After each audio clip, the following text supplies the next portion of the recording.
NTPC Lara की प्रस्तावित जन सुनवाई के विरोध के स्वर अब मुखर होते जा रहे हैं। तीसरे चरण की जन सुनवाई के विरोध को लेकर अब ग्रामीण एकजुट हो गए हैं। शुक्रवार को बड़ी संख्या में ग्रामीण कलेक्टर कार्यालय पहुंचे और जन सुनवाई को निरस्त करने की मांग की। ग्रामीणों ने आरोप लगाया कि NTPC Lara super thermal power project की होने वाली जन सुनवाई ग्राम सभा की अनुमति और सहमति के बगैर प्रस्तावित की गई है, जो कि संवैधानिक प्रावधानों के विरुद्ध है। ग्रामीणों ने यह भी आरोप लगाया कि शुरुआती चरणों में किए गए एमओयू और छत्तीसगढ़ शासन की पुनर्वास नीति का भी पालन सही तरीके से नहीं किया गया है। इस वजह से प्रभावित परिवार आज भी मुआवजा, रोजगार और मूलभूत सुविधाओं से महरूम है। EIA रिपोर्ट पर भी ग्रामीणों ने सवाल खड़े करते हुए कहा कि EIA रिपोर्ट की निष्पक्ष जांच की जाए। बहरहाल ग्रामीणों के मुखर विरोध और उनकी जायज मांगों के बीच एनटीपीसी की जन सुनवाई पर अब संकट के बादल गहराने लगे हैं। अपना परिचय दे दीजिएगा। मैं ग्राम छपोरा सरपंच धनेश्वर प्रधान।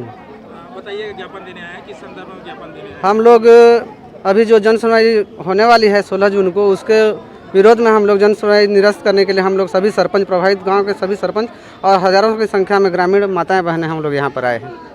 क्या बात हुई आप लोगों को? क्या कलेक्टर साहब से? कलेक्टर सर ने आश्वासन दिया है कि आप लोग सोमवार को आइए, आप लोग 2 बजे आइए, हम लोग एनटीपीसी वालों को, HR वालों को बुलाएंगे और उस बीच में हम लोग त्रिस्तरीय वार्ता करेंगे बोल के उनकी तरफ से आश्वासन दिया गया। सरपंच जी, आप खुद सरपंच हैं, वहाँ कितने लोग प्रभावित हैं, कितने गांव के प्रभावित हैं और क्या स्थिति है बताइए? हमारे यहाँ एनटीपीसी से लगभग 9 गांव से प्रभावित हैं और 9 गांव में जितने भी महिलाएं हैं, जितने भी पढ़े लिखे युवा भाई लोग हैं, ITI डिप्लोमा वाले हैं, वो लोग अब तक एनटीपीसी से ठगाए गए हैं। उनको बार बार ठगा जाता है कि आप लोगों को स्थायी नौकरी दिया जाएगा। जब पहला अधिग्रहण हुआ था उसमें भी बोला गया था कि प्रत्येक परिवार के एक सदस्य को नौकरी देंगे। उसके बाद गांव की सारी मूल सुविधाओं को हम लोग ध्यान देंगे बोला गया था, जैसे कि सड़क, बिजली, पानी, स्कूल व्यवस्था। आज तक एनटीपीसी ने सिर्फ ठगा है। हम लोग सभी सरपंच ऑलरेडी हम लोग त्रस्त हैं।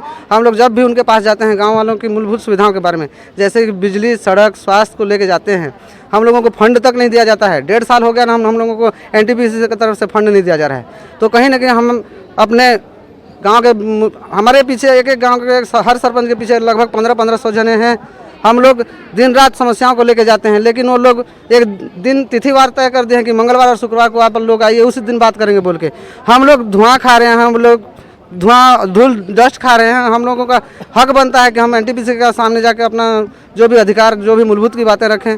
तो उस तरह से उन लोग बस। प्रभावित लोगों को कितने साल से नौकरी नहीं रखते? प्रभावित लोगों को जब से एनटीपीसी शुरू हुई थी तब से लगभग प्रभावित में से 52 या 56 कुछ पोस्ट निकाले थे। तब तक उनके द्वारा ये बोला गया था कि 1600 पोस्ट निकाले जाएंगे, अब तक नहीं निकाला जा रहा है। अपना परिचय दे दीजिएगा। मैं मुरली थवाइत, ग्राम छपोरा, एनटीपीसी लारा प्रभावित से हूँ। बताइएगा, आप लोग यहाँ ज्ञापन देने आए हैं? हम लोग यहाँ जो भी जन सुनवाई होने वाला था एनटीपीसी तीसरा फेज के लिए, उसको निरस्त करवाने का हमारा पहला मांग है। क्योंकि पिछले बार जो एनटीपीसी जब जन सुनवाई किया था तो एनटीपीसी के माध्यम से MOU साइन हुआ था। छत्तीसगढ़ पुनर्वास नीति के तहत वहाँ पे नियमित रोजगार देने का वादा किया गया था एनटीपीसी को। 1600 पोस्ट वहाँ पे नियमित रोजगार दिया जाना था, लेकिन अभी तक एनटीपीसी ने वहाँ पे नियमित रोजगार नहीं दिया है। 78 पोस्ट निकाल के बस वैकेंसी को क्लोज करके रखा है और छत्तीसगढ़ पुनर्वास नीति का कोई भी नियम को वो लोग नहीं मान रहे हैं। आप लोगों को क्या आश्वासन मिला है? आपने ज्ञापन दिया है? कलेक्टर सर बोले हैं आगामी अभी मीटिंग करने के लिए एनटीपीसी वालों के साथ में और त्रिपक्षीय वार्ता करने के लिए बोला गया है, आश्वासन दिया गया है। की बात नहीं मानी जाएगी तो आगे हम लोग उग्र आंदोलन करने के लिए तैयार हैं, उग्र आंदोलन करेंगे। जन सुनवाई निरस्त करवाना हमारा पहली प्राथमिकता है। 2012 से लगा हुआ ये एनटीपीसी का प्लांट जिसके लिए भू अधिग्रहण हुआ और 2012 के बाद में निरंतर यह निर्धारित हुआ कि लैंड बैंक योजना के तहत छत्तीसगढ़ शासन की इसकी ज़मीनें ले गए, जिसके तहत में उन लोगों को एनटीपीसी वालों को 1600 नौकरी देनी थी। निरंतर कालांतर से 2012-13 से आज 2026 हो गया। इन लोगों को एनटीपीसी के द्वारा जो है निरंतर दस्तावेजी छुपा करके शासन को, और शासन को जब यहाँ की जनता, एनटीपीसी की प्रभावित जनता ज्ञापन देती है, अपने आवेदन देती है, तो इनके द्वारा कोई कार्रवाई नहीं किया जाता। सबसे पहले तो उनको 14 साल का लगभग जो है बेरोजगारी भत्ता यहाँ के जो लोग उनके कारण अभी तक प्रभावित हैं, बेरोजगार हैं, उनको देना चाहिए। उनके जो नियमित नौकरी वो देना चाहिए। CSR के तहत में वहाँ जो काम होने हैं, वहाँ के जनप्रतिनिधि जो सरपंच लोग मांग रहे हैं वो देना चाहिए। और साथ ही साथ भौतिक रूप से वहाँ का विकास करना चाहिए। वहाँ की एक जनता जो भूमिहीन है उन लोगों की कमेटी बना के उनको काम देना चाहिए।